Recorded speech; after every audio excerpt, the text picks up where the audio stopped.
Hello et bienvenue dans ce chapitre sur les modèles générateurs de tests. Alors, ce que j'ai fait dans la précédente, avant cette vidéo, bien sûr, je suis revenu à 7000 phrases au lieu de 5000.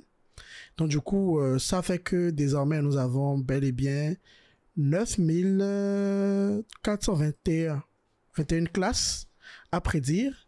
Et donc, du coup, ici, j'ai ajouté un peu plus de paramètres à notre modèle pour qu'on ait environ 1 million de paramètres. OK? Et là, j'ai entraîné pour 20 époques et on a eu une performance de 15% par rapport aux 10% qu'on avait eu la dernière fois.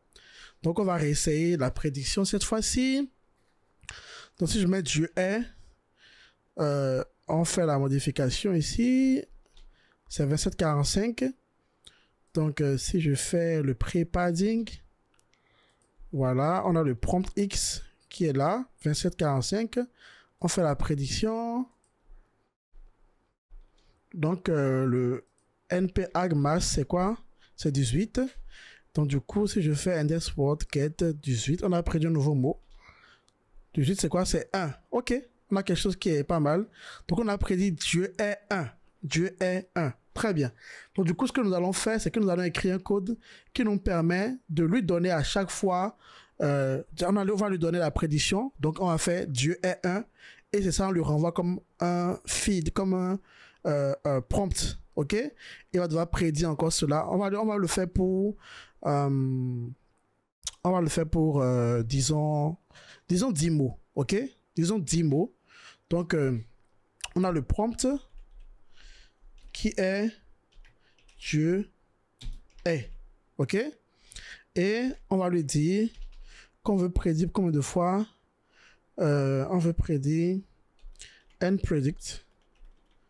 On va dire qu'on veut prédire 10 fois. Donc, du coup, on va faire for.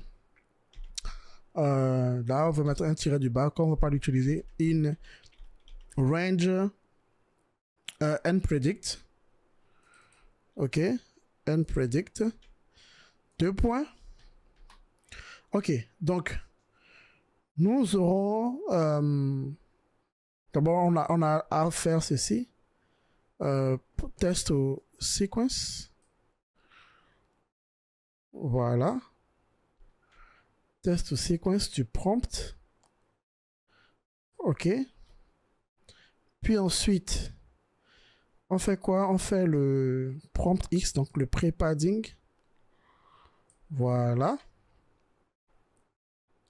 Donc, et après le pré-padding, on fait la prédiction. Puis, après la prédiction, on fait quoi? On récupère l'index, l'index du mot prédit. Donc, on va appeler ça index. Et donc, du coup, le mot prédit,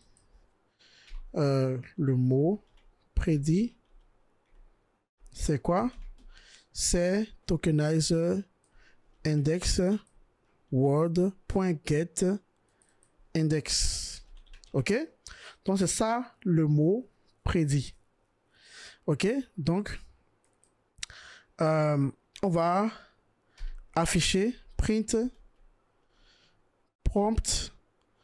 On va afficher prompt plus espace plus le mot prédit. OK? Et on va ajouter maintenant le mot prédit au prompt. Donc, on va écrire que prompt sera désormais égal à prompt. Enfin, ce que nous allons voir là, ce sera le nouveau prompt. Donc, prompt plus espace vide plus mot prédit. OK? Et on repart encore de plus belle. OK? Donc, on va le faire pour... on va le faire 10 fois. Allons-y, on va voir ce que ça va nous donner. Dieu est un homme et il ne part pas le pays. Bon, OK, c'est pas si intéressant que ça, mais voilà comment vous voyez comment on est en mesure de prédire le prochain mot. Donc, imaginons, je mets par exemple au commencement était, donc ou bien au commencement, virgule Dieu. Voilà, on va voir ce que ça va donner. Au commencement, Dieu et à l'attente d'assignation. Non, c'est pas ça. Ok. Essayons de chercher. Alors, on va prendre le corpus et peut-être qu'on va avoir quelques inspirations de trucs qu'on peut lui donner. Si je prends la phrase 36, par exemple, c'est quoi? Mais une vapeur se leva de la terre. Alors, on va lui donner en entrée, mais une vapeur. Et voilà comment il va s'en sortir. Voilà. Mais une vapeur et ne pas le pays de l'attente. Pourquoi il fait une ficette sur les mots il ne peut pas, c'est bizarre. Donc, essayons peut-être un autre exemple. On va écrire Dieu ne. Oh, plutôt Dieu créa la. Voilà, Dieu créa la terre, enfin, j'espère. Dieu créa la main de la tente d'assignation. Ok, je pense que là, il y a les classes tente d'assignation, les classes 2, la, tente et autres là, qui prennent le devant. Et c'est des choses qui arrivent très souvent, on rentre dans une boucle infinie. Et c'est là que dans les modèles GPT, justement, on n'utilise pas un LSTM, comme ce que moi je suis en train de faire ici. On utilise une architecture qu'on appelle le Transformers, qu'on ne verra pas, mais qui utilise un mécanisme d'attention et qui sait justement comment mieux savoir sur quel mot se concentrer en fait dans une phrase. Donc, malheureusement, on ne pourra pas le faire parce que ce n'est pas utile pour la certification et ça ferait trop de contenu pour cette formation. Mais voilà, ça c'était vraiment pour vous donner une idée de comment ça fonctionne justement les modèles générateurs de tests. Vous voyez, généralement, ils rentrent dans une boucle infinie. Et c'était ce genre de résultats qu'on avait avant que, en 2017, le papier Attention is all you need sorte et que on a commencé à utiliser les modèles générateurs de tests, les modèles de type Transformer. Donc ça, ce code, j'ai envie de jouer un peu encore avec. On va écrire quelque chose du genre Jésus, Jésus est. Voilà, on va voir ce que ça va donner. Jésus est le pays de l'attente d'assignation.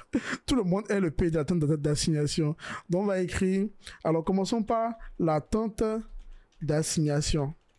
Puisque ça on ne fait que répéter ça. L'attente d'assignation de l'attente d'assignation. C'est très drôle.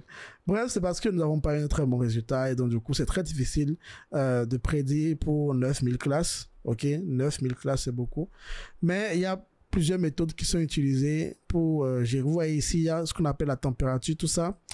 Mais bon, on va pas lire trop en détail. C'était vraiment un chapitre bonus pour vous montrer un peu enfin, comment on peut passer de ce qu'on a appris juste là sur les réseaux neurones récurrents à quelque chose que vous connaissez déjà, quoi, un modèle qui génère du test. Et on peut l'entraîner littéralement avec une couche bidirectionnelle LSTM.